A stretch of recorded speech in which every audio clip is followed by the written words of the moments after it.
Do you see that couch in the corner of the living room? The one that used to look soft, clean, and welcoming? But now it has that dull gray film across the arms. The cushions look tired. The fabric feels slightly sticky. There is a smell you only notice when you sit down. Not horrible, not obvious, just old. And no matter how many times you spray it, wipe it, or fluff the pillows, it still feels like the couch has crossed some invisible line. Most people look at that couch and think one thing. It is done. The fabric is worn out. The cushions are old. The couch has reached the end of its life. Time to replace it. But before you drag it to the curb, before you spend $800, $1,200 or more on a new sofa, there is one old cleaning trick your grandmother probably understood better than most modern cleaning products. And it starts with a simple truth. That dirty-looking couch may not be dirty in the way you think. It may be coated. It may be loaded. It may be holding years of invisible material that never belonged there in the first place. This is forbidden vaults, where everyday problems are never as simple as they look. And today, we are opening the hidden story inside one of the most used, most ignored, and most misunderstood objects in the American home. The couch. Most people think a couch gets ugly because the fabric wears out. They see dark armrests and think the color is faded. They see stains and think the couch is permanently damaged. They smell that musty odor and think the foam has gone bad forever. So they do what modern life teaches them to do. They buy a spray. They scrub the spot. They cover it with a blanket. They add throw pillows. They try a viral cleaning hack. And when the couch still looks tired 2 weeks later, they assume the couch was beyond saving. But most people are blaming the wrong thing, because the problem is not always the fabric. The problem is what has built itself around the fabric. Every couch is like a giant filter sitting in the middle of your home. It catches skin oils from your arms, sweat from summer afternoons, dust from the air, food crumbs from movie nights, pet hair, body lotion, makeup, hair products, smoke from cooking, moisture from the room, tiny particles from carpet, shoes, blankets, and clothes. And because a couch is soft, thick, and layered, all of. That material does not just sit on top, it migrates, it moves down, it hides. It settles into the weave, under the surface, along the seams, and deep inside the cushion edges where your vacuum almost never reaches. So when your couch starts to look old, what you are seeing may not be age. You may be seeing a layer. That is the twist. That dingy film is not always your couch dying. Sometimes it is your life, slowly pressed into the fabric. A couch does not get dirty all at once. It gets dirty by contact. The arms darken first because that is where skin oils land again and again. The back cushions fade unevenly because heads, hair products, and sunlight hit them in the same places. The seat cushions get darker in the middle because pressure pushes dirt deeper into the fibers. The seams collect black lines because dust and crumbs fall into the valleys. And then something strange happens. The dirt begins to protect itself. Body oil acts like glue. Dust sticks to the oil. Pet hair sticks to the dust. Odor sticks to the moisture. And cleaning product residue sticks to all of it. That is why a couch can look dirty even after you wipe it. You are not just dealing with one stain. You are dealing with a layered system, a soft surface with invisible buildup, and this is where most quick fixes fail. They attack the top layer. But the problem is stacked underneath. Think of it like greasy dust on a kitchen cabinet. At first, it looks like dust. But when you wipe it with a dry cloth, it smears. That is because the dust is sitting in grease. The grease holds the dust in place. A couch can have the same problem, except the grease is not cooking oil. It is body oil, skin oil, hair oil, lotion, sweat, all pressed into fabric over months and years. And once that oil is there, plain water does not remove it easily. In fact, water can sometimes make the couch look worse. Because when people see a stain, their first instinct is to wet it. They soak a rag, they spray cleaner, they scrub in circles. And for a moment, it looks better. The stain lightens, the smell changes. The fabric darkens because it is wet, so the whole area blends together. But then the couch dries, and the mark comes back, sometimes bigger, sometimes with a ring around it, sometimes with a crunchy texture.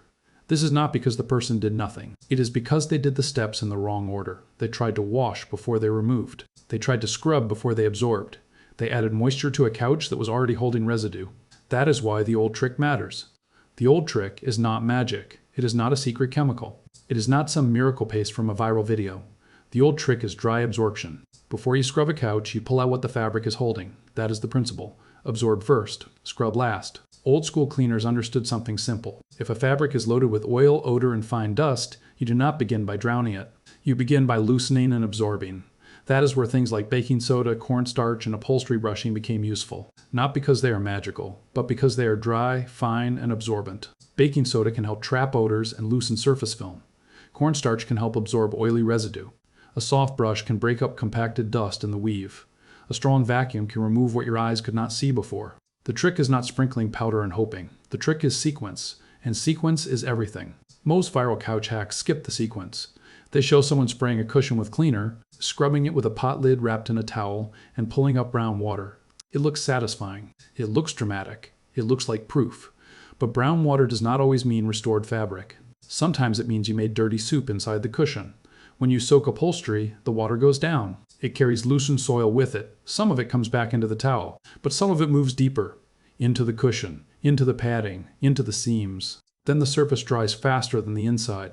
And if too much moisture is trapped, you can create new problems. Musty smells, water rings, stiff fabric, color bleeding, residue that attracts dirt even faster. This is why your couch can look clean for a few days and then somehow become dirty again. It is not haunted. It is not ruined. It is reloading from the inside. The missing step was dry removal. Clean is not the same as restored. A couch can smell clean because you sprayed fragrance on it, but fragrance is not removal. A couch can look clean while it is wet, but wet fabric hides stains. A couch can feel clean for one afternoon, but leftover soap residue can grab dust like flypaper. This is the hidden trap. When the cause is buildup, the solution is not more product. The solution is removing the buildup in the right order. Absorb first, scrub last, and sometimes do not scrub at all. Before you try anything, there is one thing you must check: the cleaning tag. Most fabric couches in the United States have a tag under the cushion or along the frame. It may have letters like WS, WS, or X. W usually means water-based cleaner can be used. S usually means solvent-based cleaner only. WS means either water-based or solvent-based methods may be acceptable. X means vacuum only, and deeper cleaning should be handled carefully, often by a professional. That little tag matters because couches are not all made from the same fabric. Microfiber, cotton blends, polyester, linen, velvet, leather, faux leather, and performance fabrics all behave differently. Some tolerate moisture, some stain from water, some crush when brushed too hard, some bleed color. Some look permanently marked if you use the wrong cleaner. This is where people ruin couches that were not ruined before. They do not check the material, they just attack the symptom. The proper method begins quietly, not with foam, not with a gallon of water, not with a miracle spray. It begins with inspection. Take the cushions off, look in the cracks, look along the seams, look at the arms, notice where the dark areas are. Notice whether the stain is on the surface or coming from inside. Notice whether the couch smells musty, sour, smoky, or oily. Each smell tells a different story. A sour smell may come from sweat, spills, or bacteria in old moisture. A greasy smell may come from body oils and food residue. A musty smell may mean trapped moisture, poor drying, or deeper contamination. A pet smell may be in the cushion foam, not just the fabric. You do not have to become a chemist. You just have to stop treating every couch problem like the same problem. Then comes the first real step. Vacuum slowly. Not quickly. Slowly. Most people vacuum a couch like they are dusting a shelf. A few fast passes over the cushions. Maybe the arms. Maybe the cracks if guests are coming over. But upholstery needs time. Use the upholstery attachment if you have one. Use the crevice tool along seams and cushion edges. Press gently, move slowly. Let the suction pull out grit, crumbs, skin flakes, pet dander, and powdery dust hiding below the surface. This matters because dry soil acts like sandpaper. Every time you sit down, tiny particles grind against the fibers. That makes the fabric look dull and worn, even when it is not actually worn out. So the first restoration step is not cleaning. It is excavation. You are removing the loose material before you accidentally turn it into mud. After vacuuming, use a soft upholstery brush. Not a wire brush, not anything aggressive, a soft brush. Brush the fabric in one direction, then the other, gently loosening flattened fibers and compacted dust. On microfiber, this can make the couch look better almost immediately because the nap begins to lift. On woven fabric, it helps open the surface so the next step can work. Now comes the old trick: dry absorption. Sprinkle a light, even layer of baking soda over the fabric for odor and general freshness. On greasy armrests or oily headrest areas, a small amount of cornstarch can help absorb oil. You do not need to bury the couch. More powder is not more science. A thin layer is enough. Then let it sit. This is the part modern cleaning culture hates. Waiting. We want spray, wipe, reveal. But absorption takes time. Let the powder sit for at least 20 to 30 minutes for light odor. Longer for heavier odor, as long as the fabric tag and material allow and the powder stays dry. Keep pets and children away from it while it sits. During that time, the powder is not performing a miracle. It is doing something simpler. It is giving odor and oil somewhere else to go. Instead of scrubbing the residue deeper, you are drawing some of it outward. Then vacuum again. Slowly. More slowly than the first time. This second vacuuming is the step people rush, and it is the reason they later complain that baking soda made their couch dusty. The powder must come out. Use multiple passes. Change directions. Use the crevice tool. Tap the cushions lightly if needed. Keep going until no powder is visible and the fabric feels clean, not gritty. At this point, many couches already look different. Not new, not perfect, but lighter, fresher, less heavy. That is because you did something most sprays never do. You remove dry contamination. Only now should you consider spot cleaning. And even then, carefully. Choose the cleaner based on the tag. Test it in a hidden area first. Not on the front cushion, not on the arm everyone sees. Under a cushion or behind the skirt. Apply a little, wait, and check for color change, texture change, or watermarking. If the fabric allows water-based cleaning, use a small amount of mild upholstery cleaner or a tiny amount of gentle dish soap, diluted heavily in water. The key word is small. You are not washing a car. You are treating fabric attached to padding. Use a white microfiber cloth so dye does not transfer. Blot, do not grind. Work from the outside of a spot inward so you do not spread the stain. Use as little moisture as possible. Then follow with a second cloth lightly dampened with plain water to remove cleaner residue. That rinse step matters, because leftover soap is one of the most common reasons cleaned couches get dirty faster. Soap attracts soil. If you leave cleaner behind, the couch may look better today and worse next month. That is the cycle. Product, improvement, residue, more dirt, more product. The couch becomes a customer, not because the fabric is failing, because the cleaning method is leaving bait behind for the next layer of grime. After spot cleaning, dry the couch fully. Use airflow. Open a window if conditions are good. Use a fan. Keep cushions separated so air moves around them. Do not pile damp cushions back together. Do not sit on them while they are still wet. Drying is not just the final step. Drying is protection. A couch that stays damp too long can develop deeper odor. And once odor moves into foam, the cleaning becomes much harder. This is why old upholstery cleaners often cared as much about drying as washing. They understood that water is useful only when it leaves. Now let's talk about why this matters beyond appearance. A couch is one of the most expensive objects people casually replace. Many families replace a sofa not because the frame is broken, not because the springs are destroyed, not because the cushions are impossible to save, but because it looks and smells tired. And that decision can cost hundreds or thousands of dollars. It also creates waste. A couch is bulky. It is hard to move. It is often made from wood, foam, fabric, metal, glue, plastic, and treated materials. Once it goes to the curb, it usually does not get a second life. So if a couch has a broken frame, collapsed cushions, torn fabric, deep pet urine contamination, mold, or pest issues, replacement may make sense. But if the main problem is dinginess, odor, oily arms, and general old house smell, the couch may not be finished. It may just be overloaded.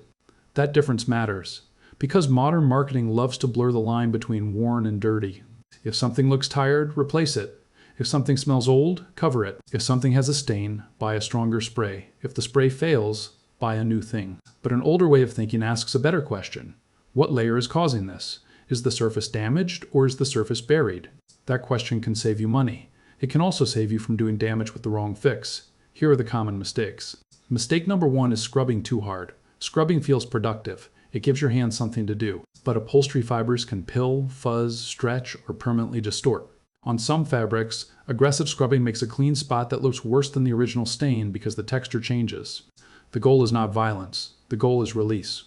Mistake number 2 is using too much water. Water can spread stains, create rings, push soil deeper, and leave padding damp. The surface may look clean while the inside becomes the new source of odor. Mistake number 3 is using too much soap. Soap is useful in the right amount, but too much soap leaves residue. Residue grabs dirt. Then the couch gets dirty faster, and people think the cleaner failed because it was not strong enough. Usually it failed because it was not removed. Mistake number 4 is spraying fragrance and calling it clean. Deodorizers can make a room smell better temporarily, but fragrance does not remove body oil, dust, pet dander, or spills. It only changes what your nose notices first. Mistake number 5 is ignoring the tag. This is how people water stain fabrics that needed solvent cleaning. It is how velvet gets crushed. It is how dyes bleed. It is how a fix becomes a permanent mark. Mistake number 6 is cleaning only the visible spot. A single clean spot on a dirty couch can become a bright island. The stain disappears, but now the rest of the couch looks worse. Sometimes the right answer is to clean the entire cushion panel evenly, not just the dot in the middle. Mistake number 7 is putting cushions back before they are fully dry. That trapped dampness can create the exact smell people were trying to remove. And mistake number 8 is assuming every couch can be saved with home cleaning. Some cannot. This is where honesty matters. If the couch has a strong urine smell that returns after cleaning, the contamination may be inside the foam. Surface cleaning may help, but it may not solve it. If there is mold from flooding, leaks, or long-term dampness, do Do not treat it like a normal cleaning project. Mold and water damage can involve health concerns and may require professional evaluation or disposal. If the fabric is sun-rotted, brittle, torn, or threadbare, cleaning cannot rebuild fibers that are physically gone. If the cushions are collapsed and no longer support weight, cleaning will not restore the foam structure. If the frame is cracked, springs are broken, or the couch sags badly, the issue is mechanical, not cosmetic. And if the tag says X, or the couch is antique, silk, velvet, expensive, or emotionally important, professional upholstery cleaning is the safer path. That is not failure. That is diagnosis. A wise repair begins by knowing what kind of problem it is, because the wrong treatment can be worse than no treatment.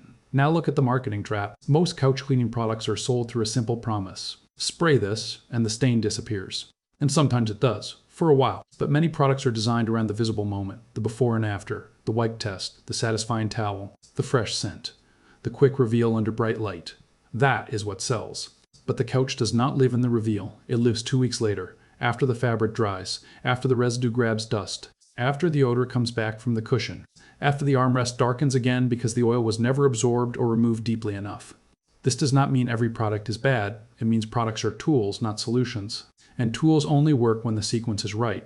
Make the surface look better. Leave the cause untouched. Sell the illusion. That is the trap. The old cleaning trick breaks the trap because it starts before the product. It starts with dry removal. Vacuum. Brush. Absorb. Vacuum again. Then treat what remains. That order seems boring until you understand what it is doing. It is separating layers. Dry soil comes out dry, oil gets absorbed before it smears. Odor gets reduced before it is covered. Stains get treated after the surrounding fabric is no longer loaded with loose grime. This is not just cleaning, it is reversing the buildup. And once you see it, you start seeing the same pattern everywhere. A problem appears on the surface. A company sells a surface solution. The real cause remains untouched. The fix fails. The customer comes back. It happens with foggy headlights. It happens with slow drains. It happens with smelly washing machines. It happens with high electric bills. It happens with dirty carpets. It happens with subscriptions people forgot they had. And it happens with couches. The visible problem is almost never the whole problem. The surface is just where the hidden system finally becomes visible. So before you replace your couch, ask a better question. Is this couch truly worn out? Or is it buried under years of buildup? If the frame is solid, the cushions still have life, and the fabric is not destroyed, try the old sequence. Check the tag, vacuum slowly, brush gently. Absorb with dry powder where appropriate. Vacuum thoroughly, spot clean carefully. Remove residue, dry completely. Then maintain it before the buildup returns. That last part matters. Maintenance is easier than rescue. Vacuum the couch every week or two, especially if you have pets or kids. Clean spills quickly by blotting, not rubbing. Rotate cushions if the design allows. Keep oily hair and lotions away from the same headrest area every night. Use washable throws in high contact areas if needed, but wash them often, so they do not become dirt blankets, and every few months do a light dry refresh. Not because the couch is filthy, because you now understand what it collects. A couch is not just furniture, it is a record of daily life. Every nap, every snack, every movie, every pet, every guest, every long day when someone dropped onto it and finally exhaled. That is why it gets dirty. And that is also why it is worth saving when you can. The goal is not to make an old couch look like it just left a showroom. The goal is to find out whether the couch was really dead or just hidden. Because sometimes the thing you were about to throw away does not need replacing. It needs the right order. Absorb first, scrub last, remove the layer, protect what remains. And remember this, a tired couch is not always a ruined couch. Sometimes it is just waiting for someone to stop covering the problem and finally pull it out. Subscribe to Forbidden Vaults for more hidden truths behind everyday things you thought you already understood.